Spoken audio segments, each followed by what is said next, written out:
Hello, my fellow readers. This is I, Dark Symphony 7 Simpson, with a fan fiction reading. As always, a link to the story will be in the description below. Please like the video, subscribe to the channel, click on that bell for notifications. Leave a comment in the comment section below on your thoughts of the story. Now, I am reading Jack and the Scotswoman by JSS2141. It is a Samurai Jack extra thick. You gotta do one extra thick reference. There's a Samurai Jack. Now, I bet you're wondering, wait, it doesn't say complete on it. I have a feeling that the author forgot to put the completed tag on it.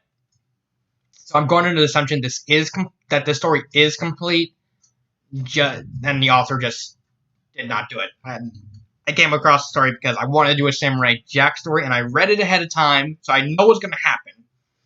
And I thought, is a story, what's going to happen? And it's like, okay.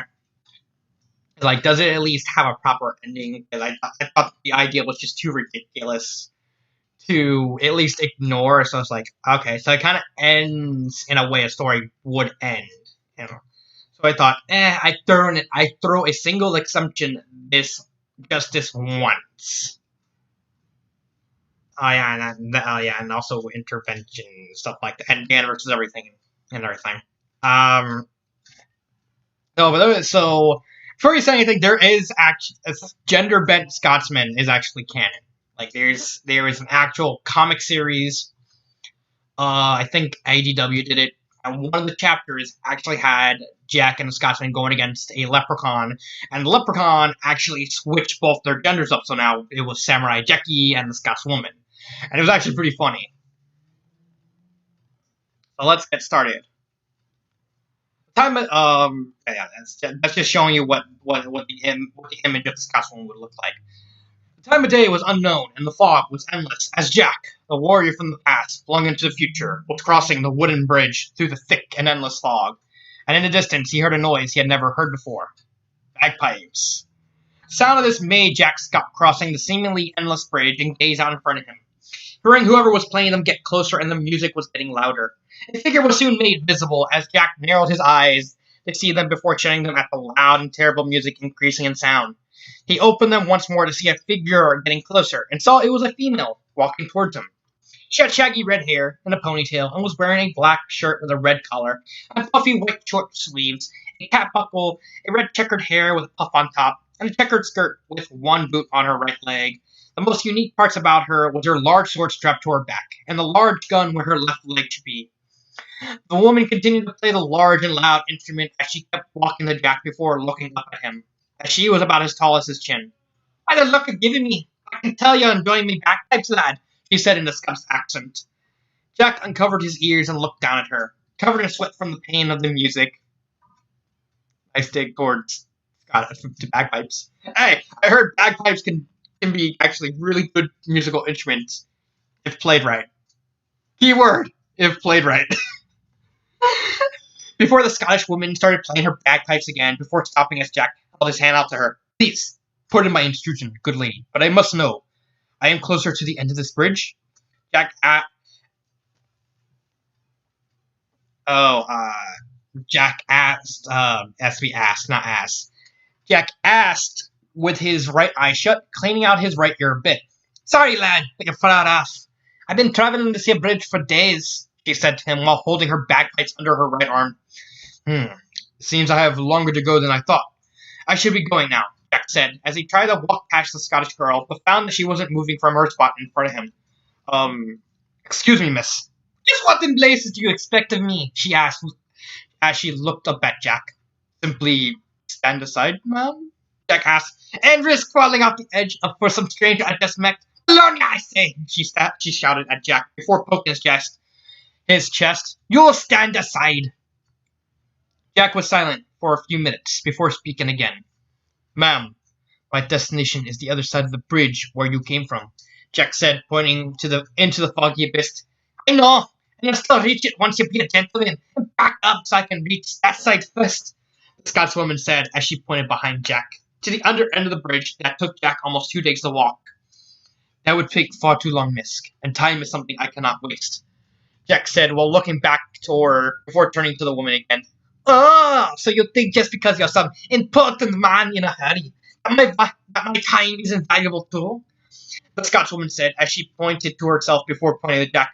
No! You didn't even think that I might be an equal to a manly man.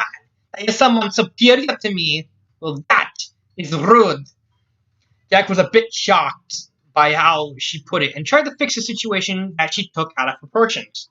I believe we're at a misunderstanding, miss, Jack said delicately. Oh, wait now! So you think I'm some dumb girl now? She started at him. No, but, he shouted before he took a breath and tried once again to reason with the lady. I can see we are both in a hurry. So to solve this problem, I shall hang over the bridge from this board while you can walk past me. Jack said as he pointed to the right edge of the rickety bridge. This suggestion caused the Scotswoman to blush a bit before glaring at Jack and pointing to her dress.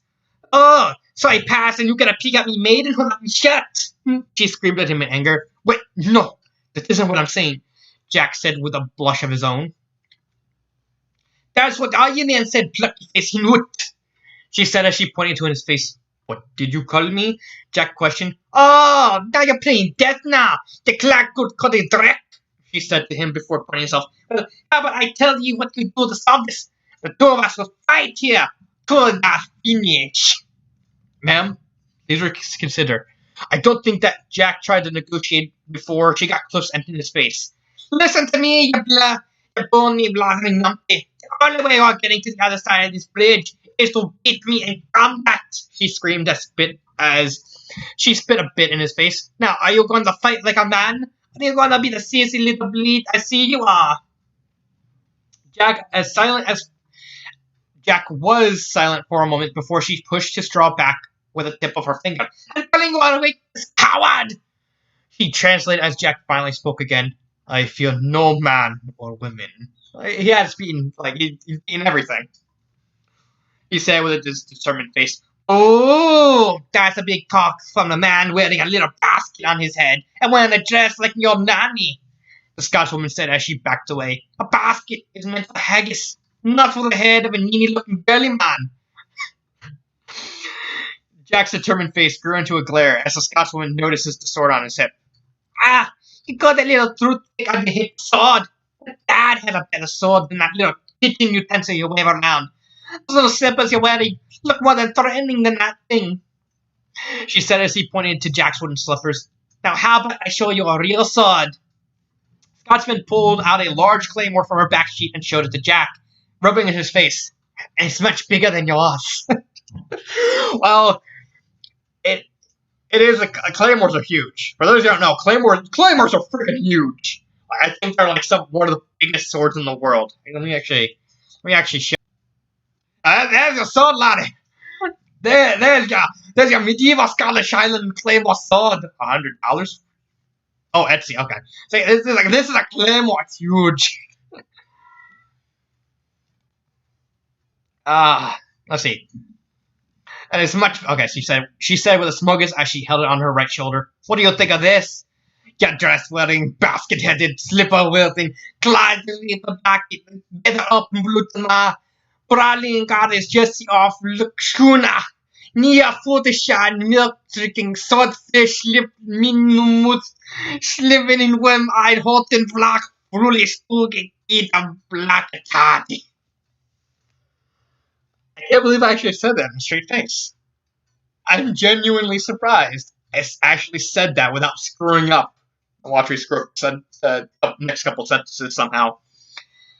The Scotswoman reeled the sword back before slicing it over in an there it is. The Scotswoman reeled the sword back before slicing it in an over-the-head chop that Jack quickly blocked with his own sword, but struggled when he found her stronger than she looked and barely stopped it from his head. It didn't hurt him, but his hat wasn't so lucky, as it was split down the middle and fell into the depths of the fog down below. Oh, you're reaping for your little hat now, the Scotswoman laughed as she pulled her sword back, letting Jack lower his braid from his head. If you want, I can play some proper music for you on me pipes. Go well with your wee things. Seeking retribution, Jack stabbed his sword into the woman's bagpipes and deflated the instrument as it let out its final sour note. He wore a satisfied look as he pulled the blade back as he locked eyes with the Scotswoman, who lost her smile and gained a deadly deep expression. That was a mistake, she said as she threw her destroyed bagpipes over the bridge and into the foggy abyss. And I'm done with you. Your head's gonna be on me floor shift. The woman gave a battle cry as she raised her sword with both hands, slashing at Jack as the samurai blocked every one of her attacks. The Shishin changed into stabbing and more than slashing, but Jack simply sidestepped each and every attack before swiftly slashing back. He thought it would connect, but the woman was just as fast with her sword as she was strong and blocked Jack's attack. Jack then pressed on and continued to attack the Scotswoman, but she repaid his attack by blocking every one of them before she stabbed at his foot, but missed and broke the bridge floor below Jack. In that instant, both of them remembered where they were standing and how unstable it was, but it did not stop their attack as they locked eyes and resumed combat. They sliced each other with blinding speed, attacking and defending each of the other's attacks as they went back and forth on the rickety bridge, ending with their blades locked after Jack pushed the Scotswoman a good distance from where they started. Not so bad for the dress wearing nanny, the Scotswoman said with a smirk before laughing loud while spitting in Jack's face. The Scotswoman stepped back and swung around to gain momentum to cut Jack, but the samurai ducked under the attack and jumped into the air. Yeah! He screamed as he blocked the sun, bringing his sword down to slash at the Scotswoman, who held up her sword with both hands to block it. Clashing steel flashed between them as Jack landed back on the bridge. Her sword. The tremendous horse cut technique should have destroyed it, Jack said as the Scotswoman pulled her sword down and pointed to the surface. The magic runes of me land. No matter what, my soul won't break from all your fancy little tricks, she said as she showed Jack the magic runes glowing on her sword. Now enough of this jumping like a frog. Get back to fighting.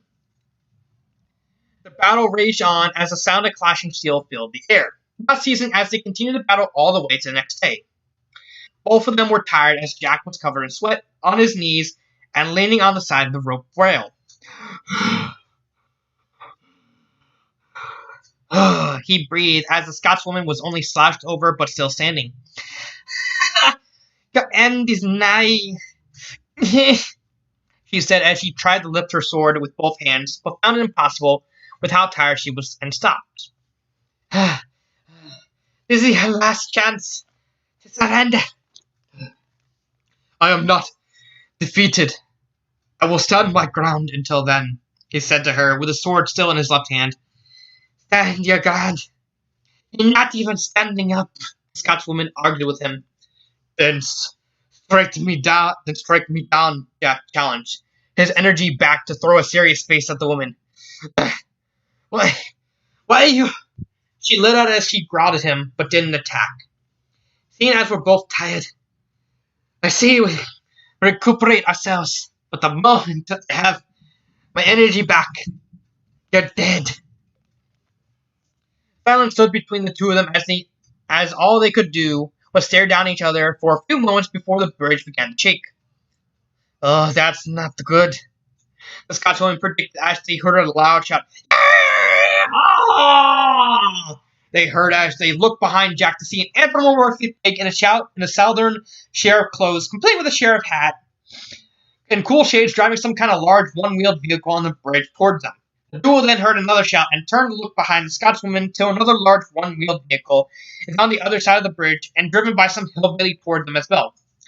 They found me! Both Jack and the Scotswoman said as they got their strength back and stood up before facing each other. You! Why are they after you? As the two argued over who was after whom, the big sheriff was cocking a rifle and aiming at them, shooting not a bullet but a shackled cuff at them. But after me for the price of me head, the Scotsman said as she pointed to herself. From the blowhot Aku! That is a price on my head from Aku as well, Jack said as he put it to himself. Sadly for the duo, the shackled cuff clamped on their arms and cuffed them together, surprising them both as the hillbillies were getting closer to them. We cannot fight in this condition, Jack said while looking at the big sheriff, especially not with the dress with Nini back to my arm. The Scotswoman agreed as she held up her shackled arms. We must escape, Darren.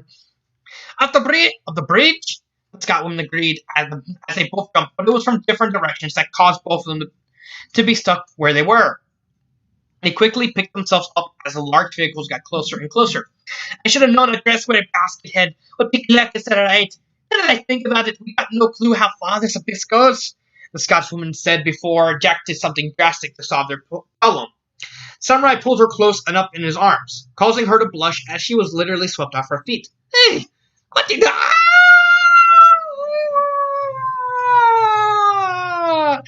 She ended with a scream as jumped over the left side of the bridge, letting them escape into the foggy abyss below as the vehicles crashed into each other. The duel fell for about 3 minutes of time before plunging into the swamp with thick marshes and vegetation. The water broke in their fall and quickly resurfaced. Are you insane? The Scottish woman screamed at him as she looked him in the eye. Handling a lady like that? It was the only way to get this boat to safety, Jack said back to her. Safety, sure. But do you even know where we are? Unfortunately, no, Jack calmly replied. So what now, Mr. Big Man? Just sit and bath in swamp water? She rhetorically asked. We must find cover and hide from the bounty hunters. We cannot stay here defenseless, Jack said, before something floated past them, silencing them for a moment.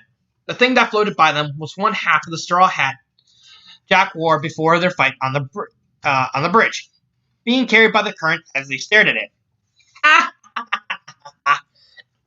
The Scotswoman laughed loudly at Jack's hat, feeling much better about this while Jack just watched her with a blank face. But the next thing that floated by stopped the woman's laughter as the punctured bagpipes passed them, causing Jack to smile at her down expression. She watched them go by as she caught Jack's little smile in front of him. Oh, stop it! She screamed at him, the smile still on his face. Duo then noticed the fog slowly clearing and revealing dry land not far from them. Dry land ahead. We'll be safe there, Jack said as they trudged toward the water to dry land. As the two got on land, and dripped, they heard the sound of machines heading towards, signaling that the hunters were catching up. We got to hide, the Scotswoman said as they looked around for a place to hide, before noticing the large clumps of moss around them. The moss! Can use it! Jack saw the moss and figured what the woman was thinking, nodding to her before they quickly assembled 2 bundles of moss to hide themselves in. They stayed silent as the hunters appeared in their area, scouting for them with robotic alligators and more hunters. Eventually, the hunters left the duo to search elsewhere, allowing them to remove their moss covers and move to a safer place, while the swamp forest was using their swords to chop down any greenery in their path. Okay, so I get the land by Aku, but why? You don't seem that special, the Scotswoman said, as they chopped through the forest. Jake? Really? It's Jack, not Jake. I think Jake's a monkey. Looking at her while she talked. As for me, my head's worth a ton of monies. A literal ton. You, sir, are looking at the most wanted woman in the world, with 7 countries worth of wanted posters plastered in every town and city, with bounty hunters of all shapes and sizes wanted to claim this gal's hide. The definition of infamous. Her bragging soon came to a stop as they reached a large metal wall, and she sliced through the vine in front of it. No way. She let out as Jack began to grow a guilty smile at what was in front of them. An old withering wanted poster of Jack, showing the Scotsman that she's not as infamous as she thought she was. I mean, as far as I know, Jack's the only thing that can really kill a coup. It's not a god. Unless the Scotsman can do it. I don't know. This thought caused her to growl in anger before she tore the poster off the wall, without stopping, used her sword to cut a large hole in the wall like she was cutting the lid off a tin can.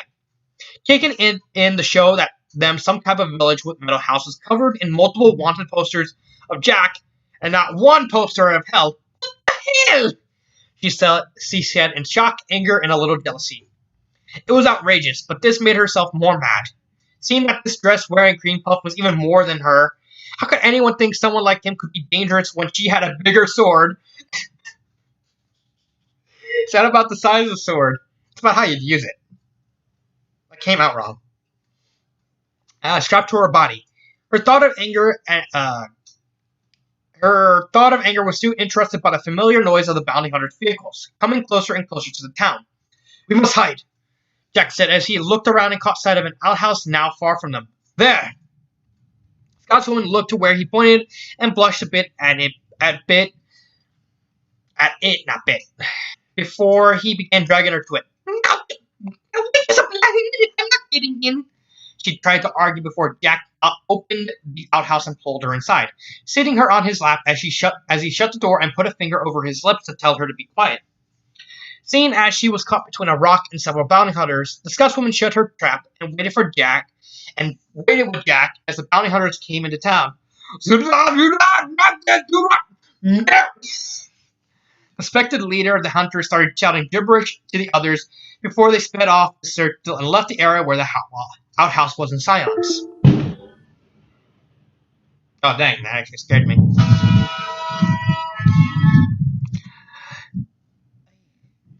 "I think they're gone," the Scotswoman whispered, her blush still evident on being in a outhouse with Jack. "You sure?"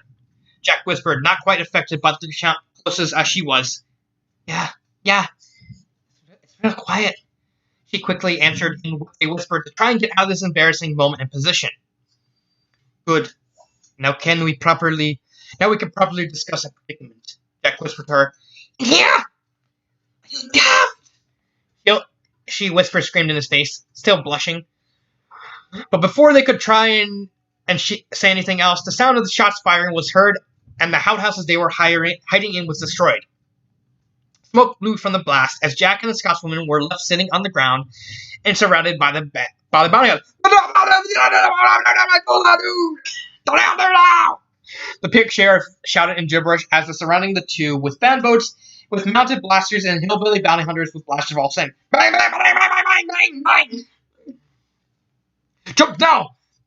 Jack said to the Scotsman as they got on their feet and jumped into the air, dodging all the bounty hunter fire. The duo quickly readied for a fight and drew their swords before landing back on the ground, but as they tried to attack again, they forgot that they were stick shackled together by their wrists. "So not good. How should he be to fight with Tango?" The Scotsman screamed at him, unable to see a bounty hunter coming behind her until Jack warned her. "Bounty hunter!" he said while pointing at them with his sword. Using the shackle, the Scotswoman used Jack as a flail to kick him away before Jack used his sword to do the same with the Scotswoman, resulting in 3 more bounty hunters being knocked through the wall of the house. "We must think rationally, like using a bow and arrow. They both need each other to fight. They cannot be shackled together," Jack explained to the woman. "It's just pointless. Get it?" The Scotswoman said as multiple robot alligators were charging at them. "Exactly. Just like us. Together, we are strong, but our power is weakened because of these shackles," Jack said, lifting their cuffed arms up to show us. "We must be freed." "Aye, and then we can destroy the lot of them," the Scotswoman said as she smiled at Jack's logic. They then turned to the sound of a cannon turret and saw the pig sheriff next to a large cannon with a red button in his hand. He gibberished while laughing before pushing the button and firing at them. The recoil of the cannon destroying a few buildings behind it. The size of the shell was enormous, but it might have been just what they needed as the samurai and lady shared a look. They jumped into the air at the shell before holding their cuffed arms in front of it. As the shell made contact with the chain, it snapped while the shell exploded and freed the 2 warriors. Multiple robotic bounty hunters jumped to meet the sword-wielding hunters, but were only met with destruction. After landing, the 2 began to destroy the bounty hunters one by one. Jack was swift and sliced multiple robots in half, while the Scotswoman would use brute strength to destroy them. Punches, headbutts, kicks, she was a living weapon. She even lifted the cannon turret and squashed several hunters like pancakes. That's using your brain. Yeah, big brain time. Jack continued to cut the hunters down, either their robotic-bodied or their guns, while the Scotswoman continued to fight with whole body until 2 robotic alligators bit her arms. "Ha ha ha! Is that it?" she asked in hubris, not even flinching from the bites. "Isn't the brightest bite hot than a gnat?" She then slammed the 2 robots together and destroyed them both in a cloud of smoke. These 2 sword wielders were still beyond belief, as Jack was skillfully able to deflect every shot from a rotating machine gun before the Scotswoman sliced the bounty hunter in half with her claymore, show his robotic insides before he exploded. Two warriors shared a smirk before turning their attention to the remaining army of robotic bounty hunters and charged at them with battle cries. They sliced and sliced, destroying every bounty hunter in sight without rest and without hesitation, until they made sure every one of them was destroyed. Scotswoman even used her machine gun leg and blew the sliced up bounty hunters into even more pieces for good measure, until they all exploded sky high and took the town with it as the buildings crumbled from the battle. Only Jack and the Scotswoman were left standing as they both took deep breaths and gasped for air while standing back to back. When they finally caught their breath, they put their blades away and admired their handiwork. I say that takes care of the bounty hunter problem, the Scotswoman said. Yes, for now at least, Jack replied. I guess, the Scotswoman said as she smirked at Jack, who smirked back at her before they both had a round of well-deserved laughter. Neither of them knew their strange meeting would become a kinship between hunted warriors. I guess I was wrong about you. Not such a needy man after the Scotswoman said after they stopped laughing. Yes, I misjudged you as well, Jack said back. No hard feelings, the Scotswoman said as she hooked her arm around Jack's left arm. How about I treat you to a pint? And a bit of tavern around here. That would be nice. Please, allow me to purchase the drinks, Jack said as they began walking away from the former town. No, I started this. I'll make apologies and buy the drinks, he argued. No, please allow me to make amends, Jack argued once again. For the rest of the walk until they reached the proper tavern, the two continued to argue over who would pay for the drinks over and over as the fog rolled around them. So that is, I guess, the story or the chapter, regardless. I really liked it. I mean, I don't get the whole supernatural aspect of it. This is not, it's like, why is this supernatural? Like, this could be just a straight adventure, and nothing could be wrong. I don't see any element of supernatural in here. I'm guessing because since Samurai Jack is technically has supernatural elements, or maybe because of just mentioning Celtic magic, and it worked. You kept the Scotswoman as like the Scotsman. Like, you don't change her personality. You just made her like you still made her like the crude, like badass that the Scotsman was. You just gave her boobs and made her skinny. I do think it's it's a little too much like the actual part in the show. Like, I mean, that's pretty much the whole point of the story. It's literally supposed to be like the show. And the only real difference is, the fact that they're blushing at each other. So, I mean, I could actually see, like, maybe some kind of romance, oddly enough. But that would depend on, if the story is going to be continued. I still think that, it's fine the way to end it as it is. Because it's still, you're supposed to get that feeling of Samurai Jack, but not really. I would give it a 4 out of 5. I do have to dock points for the grammar errors, and the fact that, despite the fact it's it's literally supposed to be the exact same thing. I think maybe you could have done at least a little something different, like, I don't know, have the Scotsman be a little more prudish, or I don't know, like, it honestly feels like something's missing. I think maybe that's why the author didn't put the complete tag on it, because it could be something missing. I don't know. But that is my reading of Jack and the Scotswoman, 4 out of 5. I do like it. It had the charm of the original scene. It's just the Scotsman is now a Scotswoman. That's fine. And it played to the story strength. It's literally just the exact same thing.